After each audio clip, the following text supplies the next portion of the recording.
Chapitre 13. À la rentrée, Jacques me raconta ce qu'il appelait son flirt avec une jeune Anglaise. De sacrées vacances, mon vieux! Les filles, tu devrais essayer! Il avait sûrement raison. Pourquoi cela ne m'inspirait-il pas? Étais-je encore trop enfant? Je pensais à Simon et déclarai: C'est que je ne suis pas beau. Et alors, est-ce que je suis beau, moi? Dit Jacques. D'ailleurs, tu n'es pas laid. C'est bien suffisant. Rassuré par cette opinion, je me demandais où rencontrer des filles. Depuis le secondaire, je fréquentais un établissement non mixte. Jacques dut lire ma question dans mes yeux. Il me proposa de l'accompagner à la sortie d'une école de filles des environs. À 16h15, nous nous postâmes sur le trottoir qui faisait face à la porte du collège Sainte-Ursule. Au fond, je n'avais jamais vu de jeune fille.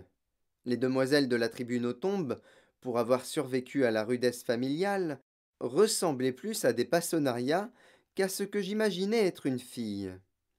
Une créature évanescente, rêveuse, ne touchant pas terre.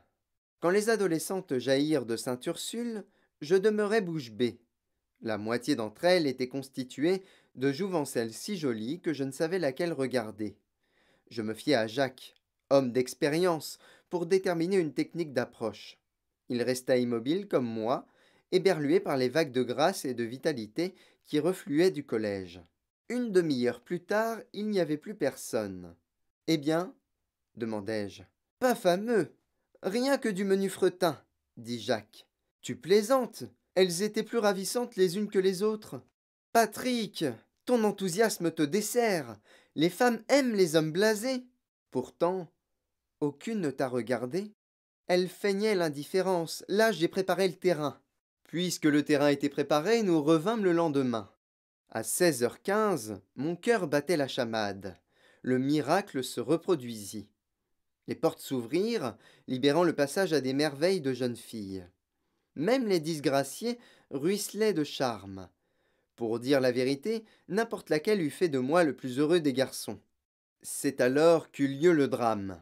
Jacques fut pris d'une de ces quintes de toux dont il avait le secret. Le jeune tuberculeux toussa si fort qu'il finit par vomir un flot de sang sur le trottoir. Je m'évanouis. Lorsque je m'éveillai, une jeune fille d'une beauté céleste avait posé la main sur mon front. Où est Jacques? Bégayai-je. Je ne sais pas de qui vous parlez, monsieur. Vous vous êtes évanoui dans votre sang. Depuis combien de temps avez-vous la tuberculose? Je ne sais pas, répondis-je, très impressionné qu'elle m'ait appelé monsieur. Voulez-vous que je fasse venir une ambulance? Non, je vais rentrer chez moi. Elle m'aida à me lever. Regardant la flaque de sang séchée dans laquelle j'étais tombé, j'appris que seul le sang frais, coulant et vivant, provoquait mon évanouissement. Ainsi, les taches de sang sur mon manteau me laissèrent de marbre. Edith m'accompagna jusqu'à la place de Jeanbline de Meux. Elle avait 14 ans et voulait devenir infirmière. Ses parents lui avaient donné ce prénom en référence à Edith Cavell. L'éponymie avait fonctionné. La jeune fille voyait en moi un grand malade à sauver. Son instinct de Saint-Bernard me para à ses yeux d'attrait irrésistible. Trop content de l'aubaine, je me gardais de la détromper. Edith possédait une longue chevelure d'une couleur oscillant entre celle des caramels mous et la blondeur de la bière. Elle souriait continuellement, et son visage évoquait celui des vierges sur les peintures flamandes. Elle me témoignait des égards exquis, ne cessait de me demander comment je me sentais, et voulait que je m'appuie sur elle pour marcher. Je refusais comme le dur à cuire que je voulais incarner. Arrivé devant chez moi, Edith voulut parler à mes parents. J'exagérai en déclarant que j'étais orphelin. Le beau regard de la jeune fille s'agrandit. Elle me donna son numéro de téléphone. Le lendemain, Jacques voulut retourner à Sainte-Ursule avec moi. Je refusai sans daigner m'expliquer. Je vois, dit-il. On croit avoir un ami et puis il découvre que vous avez la tuberculose. Jacques, je sais depuis toujours que tu es tuberculeux. J'ai décidé de me concentrer sur mes études. Voilà. Par ailleurs, la prochaine fois que tu vomis du sang dans la rue, ne t'enfuis pas. Et toi, la prochaine fois que tu t'évanouis, fais en sorte de ne pas être avec moi. Sur ces paroles définitives, chacun prit ses distances. Je revis Edith en cachette. Je lui écrivis des vers qu'elle trouva splendides. Étais-je amoureux? Sûrement. Je pensais à elle du matin au soir. Je tentai de lui arracher un baiser, elle se déroba. Je comprends, dis-je. Tu as peur de la contagion. Piquée, l'adolescente posa aussitôt ses lèvres sur les miennes. Mon absence d'expérience en la matière dut se sentir autant que la sienne. Qu'importe. Ce fut un instant fabuleux. Je l'enlaçai, la serrai contre moi, découvris son odeur de savon. J'étais conquis. Elle s'enfuit, m'offrant son absence pour mieux jouir de son cadeau.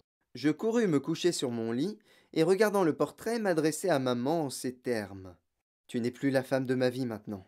Quand je revis Édith, elle avait changé. Le baiser est d'une contagion extrême. Je me suis renseigné.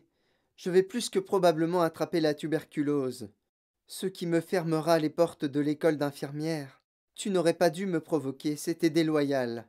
Par amour, je commis alors une immense bêtise. Ne t'inquiète pas, Edith. Je n'ai jamais été tuberculeux. La flaque de sang du premier jour, c'était l'œuvre de mon ami Jacques. Mais tu avais perdu connaissance. C'est parce que je m'évanouis à la vue du sang. La jeune fille eut pour moi un regard de mépris qui déforma ses traits. Je ne veux plus jamais te voir, dit-elle en me quittant. La vilaine expression que j'avais découverte sur son visage me guérit à la seconde. Je n'éprouvais aucun chagrin, rien que du soulagement à l'idée de ne pas m'être laissé prendre. Si Édith m'avait vraiment aimé, elle se serait réjouie de ma bonne santé. Et surtout, son air offusqué m'avait renseigné sur sa nature. Depuis cette affaire, il m'est resté un réflexe plein de sagesse. Ne jamais tomber amoureux d'une femme sans l'avoir vue fâchée. La contrariété révèle la personnalité profonde. Tout le monde peut se mettre en colère, moi comme les autres, mais il y a un mur de différence entre la saine fâcherie et le visage offensé. Celui-ci anéantit chez moi la cristallisation. De retour en classe, j'appris que Jacques avait vendu la mèche au sujet de mon talon d'Achille. Alors, comme ça on s'évanouit à la vue du sang, me dit-on en se gaussant. Perdre un ami est une épreuve. 10 années d'amitié avec Jacques partirent en fumée. Je ne montrai pas ma peine. J'avais 15 ans. Je venais de vivre mon premier baiser et ma première trahison. Il y avait au dernier rang un garçon au visage impassible qui ne cessait d'étudier on ne savait quoi. J'allai m'asseoir à côté d'Hubert et je vis qu'il traçait des idéogrammes. Tu apprends le chinois? C'est du japonais, même si c'est assez proche. Pourquoi tu fais ça? Parce que ça va de soi. Aucune morgue dans son ton. En l'interrogeant, je découvris qu'il parlait et écrivait déjà le sans-cri. Pour autant, Hubert n'avait rien du premier de la classe, qu'il n'était d'ailleurs pas. En mathématiques, sciences et gymnastique, il était encore plus faible que moi.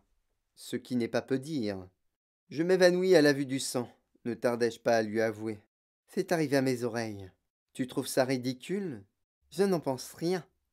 C'était une réponse qu'il donnait souvent. Hubert, qui n'inspirait rien de particulier à qui que ce fût, demeurait indifférent à tous, y compris à lui-même. Nous devînmes inséparables. Les professeurs nous appelaient Durtenotombe ou Nortondébure, comme Castor et Pollux. Hubert Dur n'était jamais atteint par les querelles d'ego, de susceptibilité ou de testostérone. Un jour, dans le désir de l'épater, je lui déclarai que j'avais déjà embrassé une fille sur la bouche. Est-ce que c'était bien? Me demanda-t-il sans affect. Sacrément. Il enregistra l'information comme quelqu'un qui la vérifierait en temps et en heure. Tel épris qui croyait prendre, ce fut moi l'épaté. Je n'eus pas d'autre ami jusqu'à la fin de ma scolarité. Hubert me fit beaucoup de bien. Sa sagesse et sa douceur déteignirent sur moi, du moins je veux le croire.